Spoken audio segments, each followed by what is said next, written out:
Okay, for more on what we can expect out of Russia this weekend, we are joined now by Sam Greene. He is a professor of Russian politics at King's College in London, where he's joining us from tonight.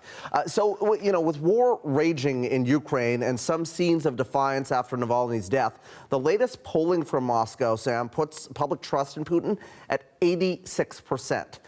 How did Putin manage to keep that level of support? Well, in a couple of ways, right? Some of it, frankly, is genuine, or at least as genuine as possible, given the amount of propaganda that people are being subjected to in Russia. Putin has sold this war to a large part of the population as an existential conflict, a conflict not just against Ukraine, but against the West, a conflict that Russia must win and that only he can win on Russia's behalf. He's also worked very hard to make this a war that most Russians don't have to notice very much in their day-to-day lives. It doesn't affect most Russians in most cities. He makes sure that there's enough goods on the shelves, and that sort of day-to-day life goes on as normally as possible. But look, there's a lot of fear in the system. Most Russians are aware of the nature of the political system that they inhabit. They are aware of the fervor that is being inculcated in Russian society in support of this war and in support of Vladimir Putin. And they're worried, if not always worried about getting hit on the head by the state, they're worried about ostracism. They're worried about being seen by their neighbors, their colleagues, their relatives, and sometimes their friends as somehow disloyal and thus suspect and untrustworthy if they don't support Putin in this war, at least if they don't say that they support Putin in this war. There are theoretical contenders here in this election, though they might not be household names. What can you tell us about them? Well, specifically, and it's by design, they're not household names. They're certainly not household names in the West, and they're not really even household names in Russia. They're second-tier figures for the most part in the parties that they represent.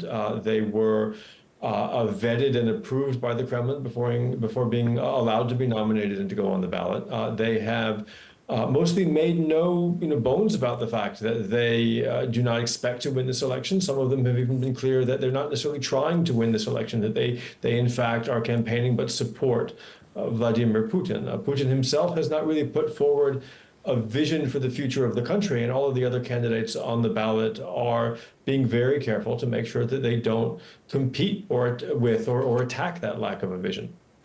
I mean, we've seen what's happened to people like Navalny, who posed a serious threat to Putin. How are these people, not household names, as you say, able to run? Well, they're able to run because this needs to feel like a choice for people. I mean, again, Russians know that they live in a tightly politically controlled system, but the idea that they have a choice is still sort of psychologically important. And Putin has always been very careful to at least make reverence to that sense of democratic franchise.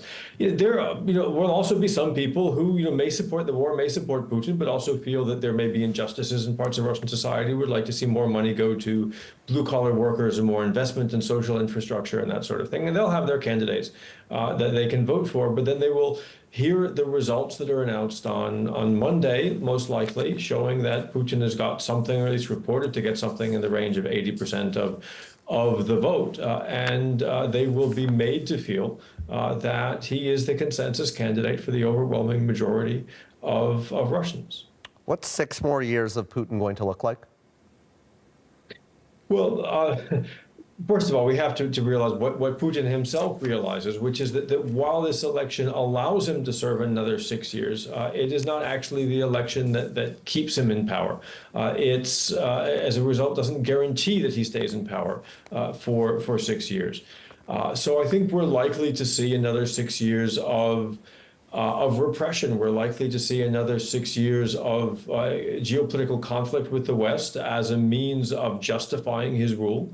A lot of pressure on what remains of the democratic opposition within Russia, witch hunts, other sorts of activities, intended to keep him in power as long as possible and to see off threats really on a daily basis. It's hard to see a lot of room for optimism if what you're looking for is democratic change and opening in Russia.